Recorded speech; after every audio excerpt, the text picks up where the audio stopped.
roadmap for how Kenya and Africa can feed themselves differently. And Charity actually shows that with fish farming, aquaponics, and circular systems, we can produce food, save water, recycle waste, and create new opportunities for farmers. Her journey is a big reminder that youth and women are not waiting to be included. They are already building systems that will carry us forward. And we are so lucky to pass the microphone to her today. If you have any interesting stories that we should share, please reach out to the On Air with Caleb Koyo team. We have shared the context just at the tail end of this video. But that's our session for today. See you again on the next one.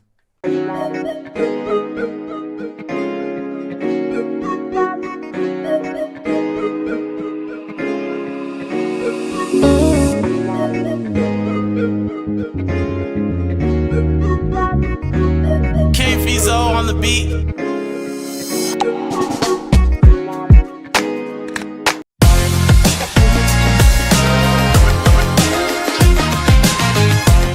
Hello, my name is Caleb Koyo and this is On Air with Caleb Koyo. And on this session, we sit down with Charity Kelsy, who is a mentor, tutor of insect at CISM. She is a researcher who is actually shaping the future of farming in Kenya and beyond. She also mentors with Inuka Agri Solutions, teaches insect farming at Egerton University, and manages climate action projects through WOSWA. She is advancing regenerative aquaculture with international teams under Refuture, Insight is Food, and Front AG Nexus. Along the way, her work has been noticed. She actually received the Regenerative Farming Award from Nakuru Mkulima Digital last year in 2024, and also an Insect Farm Award at the Young People in Agriculture Awards in 2025. She also helped her team bring home a gold award at the Africa Division Contest of the China International Students Innovation Competition last year. But more than just the awards that we have actually mentioned, Charity is proving that solutions like fish ponds, aquaponics, and insect-based feeds can actually tackle real-life problems. And of course, today on this session, she breaks down step by step of modern farming systems, and she will also be sharing a vision for a future where young people and women lead the way in building resilient food systems. Charity, welcome to On Air with Caleb Koyo. Thank you so much, Caleb Koyo. To start us off, you are so heavily involved in teaching, mentorship, and projects. What first drew you to regenerative food systems, and why did you focus on aquaponics and circular technologies? Okay, thank you. Yes. What drew me first? Yeah. I don't have a specific point of what drew me or a specific thing of what drew me, but I'm bringing this back to my love in agriculture back in high school, and this brings about passion when it's come to agriculture. Yeah. Finding myself into the circular or into the regenerative agriculture, it's from my passion with insects. So why did I, from the passion, how did it come? How did it make me now be focus on this? I think I will honestly be honest. Yeah. It's a motivation. Okay. One of my moments when I first did a consultancy job for this work, and I got really paid dearly well. I was just 24 years when I did the consultancy job. So the motivation was like, indeed, there's something in this agriculture. So when the motivation was tied to my passion, I found a purpose, which means the purpose was now to solve the systems, like to solve the problems, the agricultural problems, whereby making farmers to be environmentally sensitive when they're doing their productions. Okay. Yes. Who did you do that consultancy job for, and how much were you paid? Okay. Must have been a lot of money to really inspire you to get in this direction. Must have been a lot of money. And money is never enough, and money is never a lot. Yeah. I will not quote the figures, but it was like a 6-digit figure for the first time in my life. 6-digit figure? Yeah, at 24-year-old. Okay. And I will not mention the consultancy firm that I worked with for privacy purposes. Thank you. You surely signed an NDA. Yes. Non-disclosure agreements. Interesting. So away from that first inspiration, away from your love for agriculture from high school, for the work that you've done over the years, is there a single moment or project that convinced you that this is where the future lies and this is what you really want to do for the rest of your life? A single project or a single moment. I think there are several moments. that I will literally say they are impact oriented.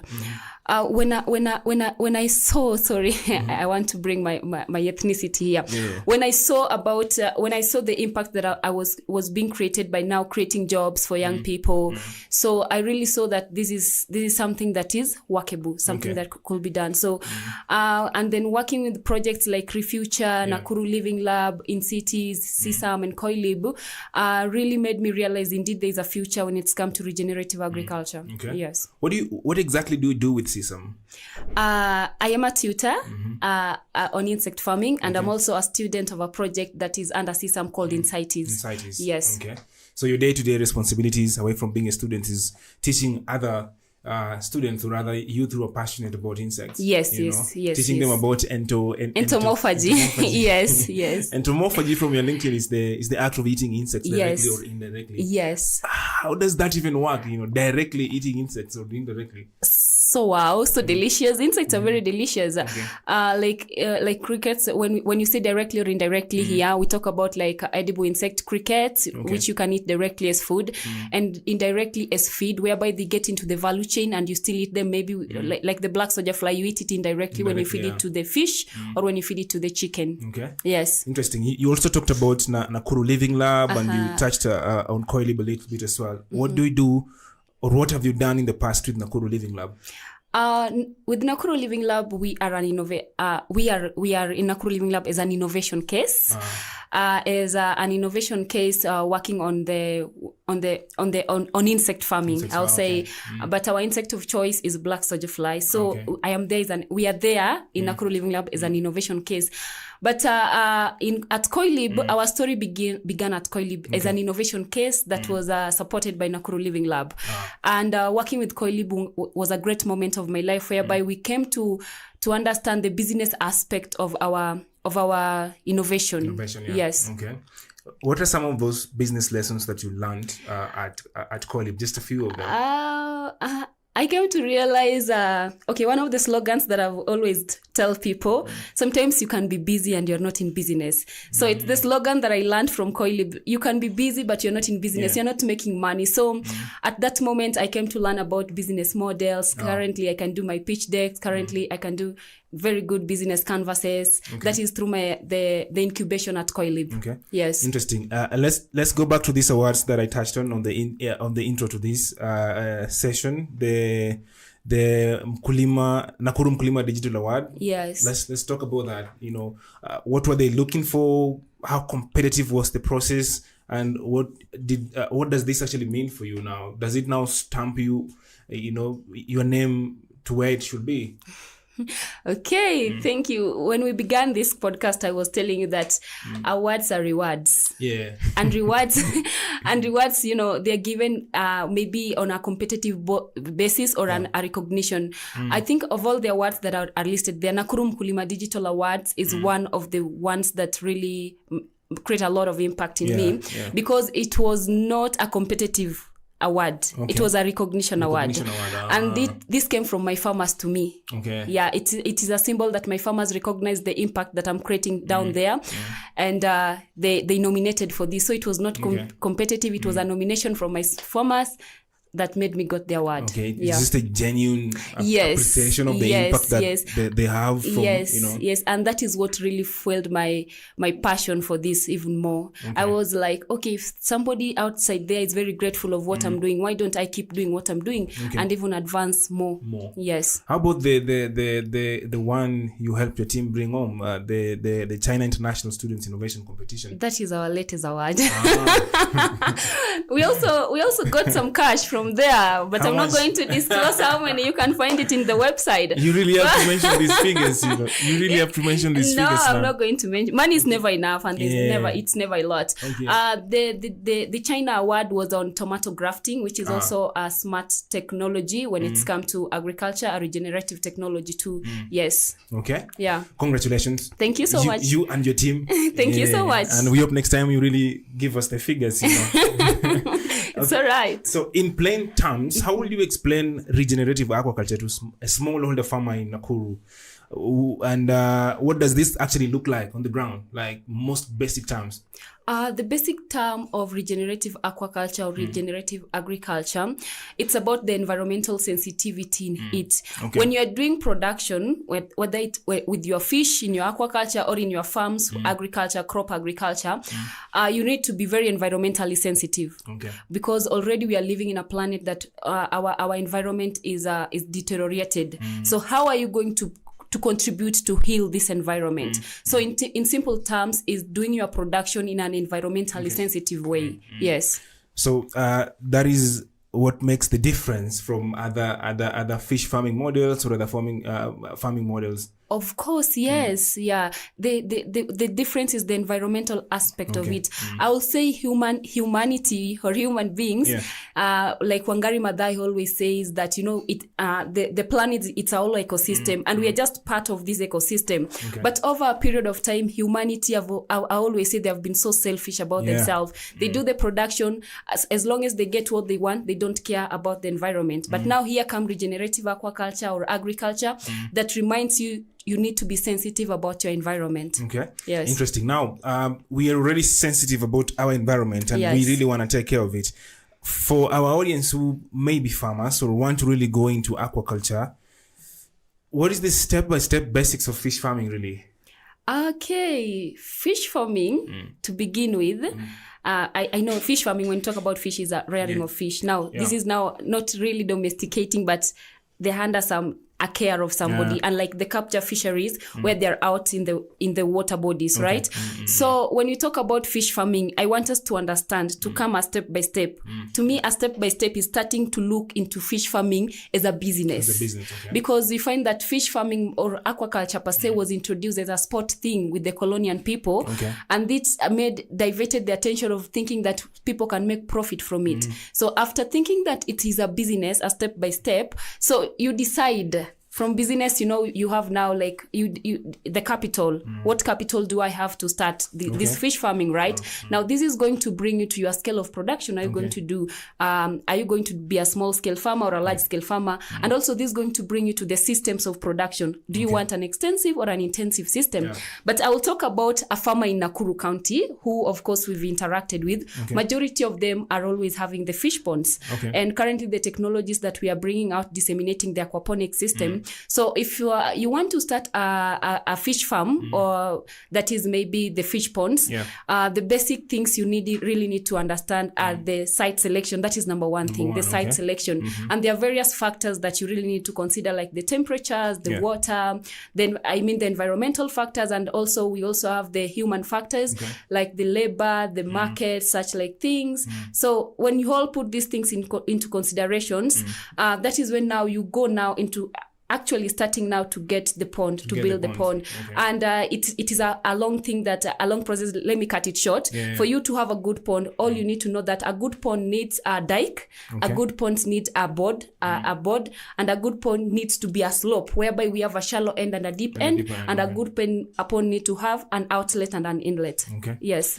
How much will this cost for a basic farmer? For a basic farmer, I can't really. I want to really like have 50. Like 50. You want me to say like 50,000? Like I have like 50 stocking 50 fingerlings. And I have like the most basic pond. The most basic pond. It's not big. It's just like size of this studio. I just want something to eat. You just want something to eat. So the most basic ponds, to me, I will say it depends now with the system. We have different systems. You can choose the tanks, you can choose the fish ponds. But instead of going to disturb the environment, for the most basic for somebody to eat, maybe you are in an urban area. Why don't you choose a system like the tank system that you can even put in your balcony and produce your fish than going now to disturb the ground. Yes. Because earlier on we were talking about environmental conservation and all of that. Yes. Interesting. So where do we get the fingerlings now? Okay, thank you. The fingerlings, we are not just talking about fingerlings. We are talking about quality fingerlings. Where to get the quality fingerlings? It's from certified farmers. Like we have farmers that are already certified. They're given those certificates to be doing these fingerlings businesses. But you can also get them from research institutes like Egerton University and like Kemfree in Sagana. Yes. So the prices also differ, or the specific? How does Egerton, for example, sell their fingerlings? At Egerton, we sell a fingerling at 15 bob per fingerling. 15 bob. Kenya shillings, that is. Kenya shillings, that is. But I will say, I don't want to say for other institutions because we say fish farming is a business. So when they calculate their cost of production, they might have different prices. Yes, they might have different prices. So at Egerton, it's 15 Kenya shillings. Yes. I almost said 15,000. So we have the fingerlings, and now we want to feed them. What do they feed on? They feed on a diet.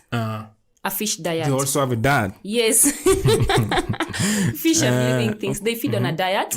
And the diet of the fish is comprised of different nutrients components. We have the carbohydrates, we have the vitamins, we have the protein content in it. But the major one that we always tell farmers to look into is the protein content of the of the feed.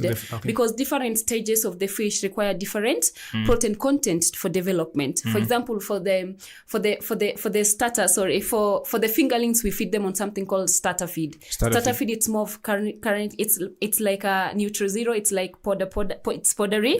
So the protein content is a little bit higher. So as the fish continues to grow, the protein content is reduced. Yes. So now we have the food. Now we just have to monitor them. How do we monitor? How do we know that this fingerling is not okay? If some of them are dead, we have to restock again. I think just the basic maintenance practice of this now before we harvest. Fish farm management, it's very key. And I think that is one of the things that most farmers neglect. They just think like, I will go and get my fingerlings, throw to them there, I give them food, and then everything is done. So the first thing you really need to be monitoring in your fish farm is the water quality, the house.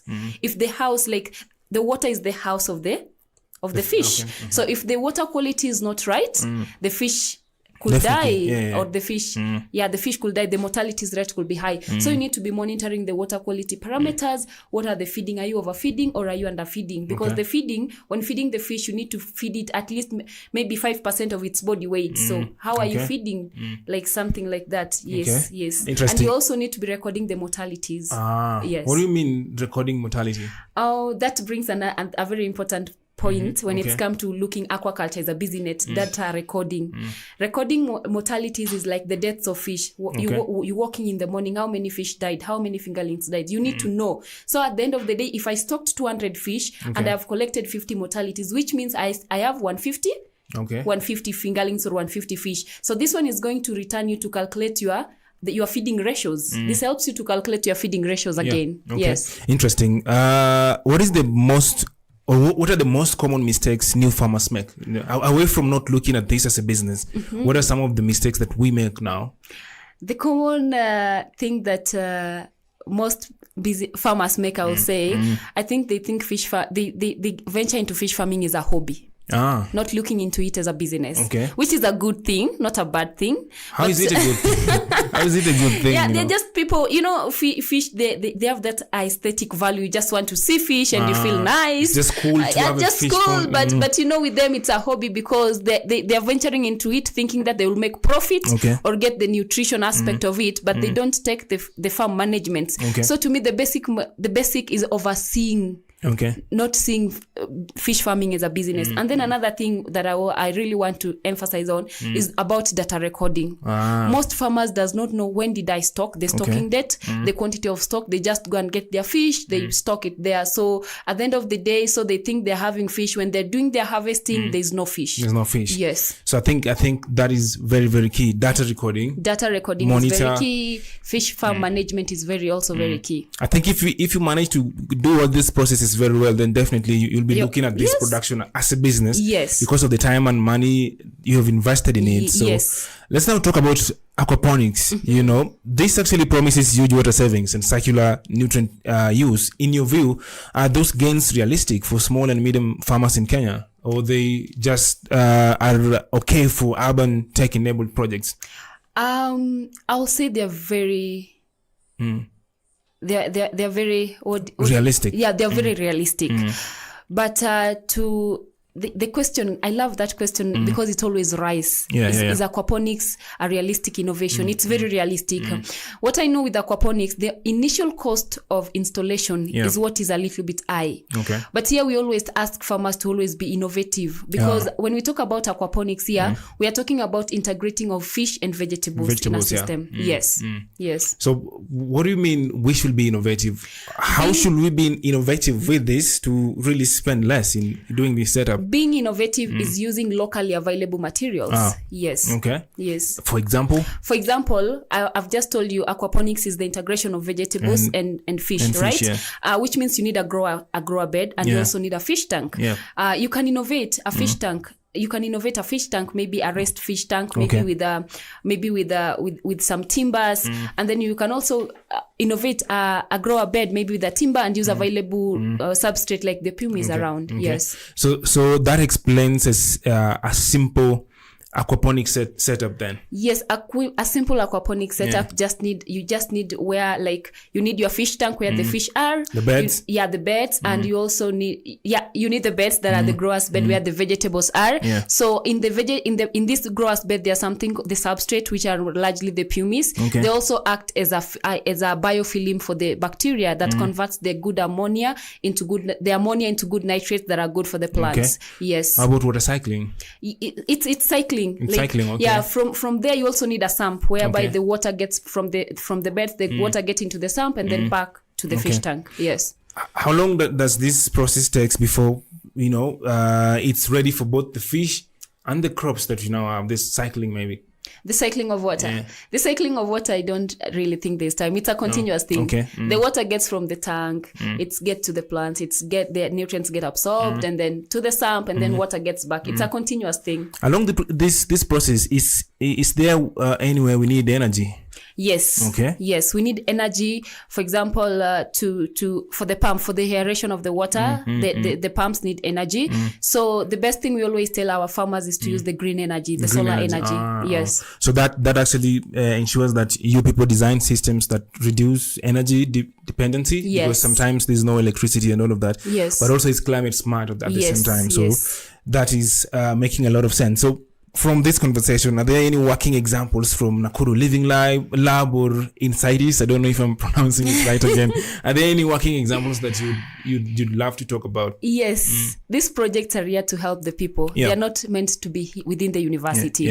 So with working with Insightis, I think we onboard farmers, and we've onboarded various farmers in different parts of Nakuru County. And I will say, to give a precise example, I will talk about, let me start from Ravine coming down to Ravine. We have a farmer called Kipruto. Kipruto has adopted a part of the system whereby he has a fish pond, and then he uses the water from the fish pond to fertigate his vegetables. And when I bring it down to Njoro, we have Joseph in Jokerio that he also have a fish pond. He uses the water from the fish pond to fertigate the vegetables. And then we have a very innovative farmer at Keroma that is in Njoro. He really innovated a very simple system whereby he has a fish tank, and then from the fish tank he has a greenhouse, a very low cost greenhouse. He used locally available materials to build the greenhouse, and then he got a tank, and then from the tank in the greenhouse he used the water to fertigate the vegetables. So the impact is there. Yes, the impact is there. It has been disseminated, and we are continuing to onboard farmers who are interested in adopting these systems. How can these farmers reach you, both Nakuru Living Lab and Insightis? We are at Egerton University. We are projects that are within Egerton University. For Nakuru Living Lab, you can always reach us through for Nakuru Living. So as long as you are in Egerton University, you can find Nakuru Living Lab. And Insightis, when you want to find Insightis, when you find CSAM, you find Insightis. Yes. What if you're outside of the university? How do you? Because you've said as long as you're inside, you can find. What if you're outside? When you're outside the university, our Egerton University have very active websites, and social media pages. You can always reach out to Egerton University. Nakuru Living Lab has very active pages, and also CSAM have very active pages. Insight is also a very active pages. You can always reach out. Always, you can check out LinkedIn, Nakuru Living Lab. Yes. My friend works in communications at Nakuru Living Lab. Yes. His name is Walter. Shout out to Walter. And shout out to Professor Bob as well. Yes, the PIA. Yeah. So let's move to BSF a little bit. I was talking to Josh about BSF on an episode that we watched earlier, and he was actually saying that this is actually going to replace expensive fish meal, insect meals, or rather circular proteins. Now, based on your research and the work that you've done with farmers, how ready are insect-based feeds for mainstream aquaculture in Kenya? Are we ready to use them really?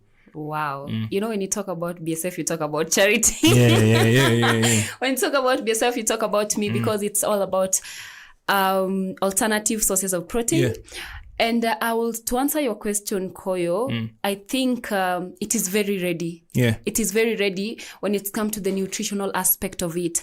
But when it's come to BSF, to be very honest, I have really worked in this sector. Yeah. A lot of people still doesn't understand the economic sense of the black soldier fly production. So this brings a challenge for large scale production that can really, really help to solve the issue of alternative source of protein. Yeah. And I really want to maybe echo on something. We are not here to replace. You cannot totally replace the already existing protein sources in the market.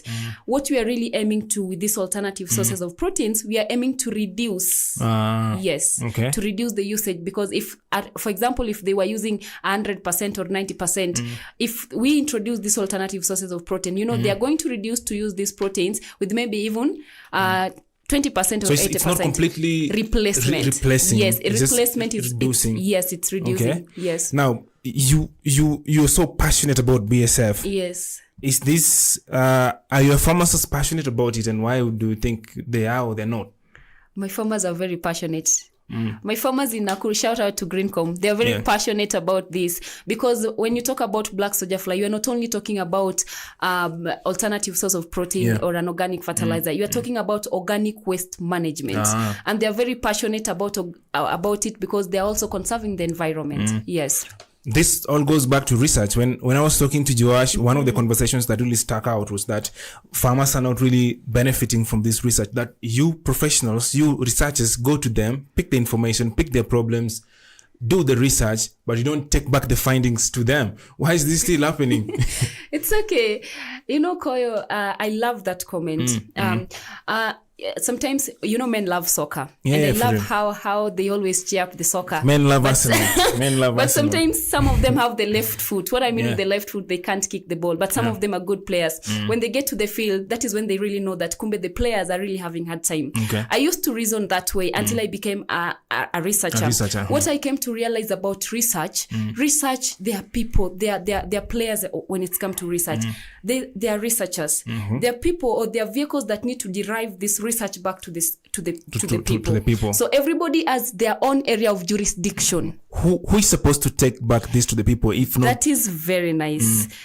As researchers, when we are going to conduct research out in the field, we inform the people who are responsible to take this research back to the people. Now, these people, these are now the policy makers. The policy makers. Now, the policy makers, when we want to conduct research, because we are getting into their area of jurisdiction, so we always go to them. We have such a thing. We want to go to your people and collect such a data. Would you allow us to do that? They will give us a permission. After that, our responsibilities as researchers, we report back to the policy makers. We tell them, this is our findings, and if you can do this to inform your policy, blah, blah, blah. So, when they don't take up what we take, that is where you now hear the narrative, we do research and they are in the shelves, because the vehicle are enough fuel. So, who are these policy makers? Policy makers. An example of a policy maker, so that we can actually now put a face to whatever it is that we're saying. An example of a policymaker in this case. When it's come to policy making, it involves various stakeholders. Yeah. And number one stakeholders I've said are researchers, right? Yeah. And when we talk about, we also have public participation where we include the people, right?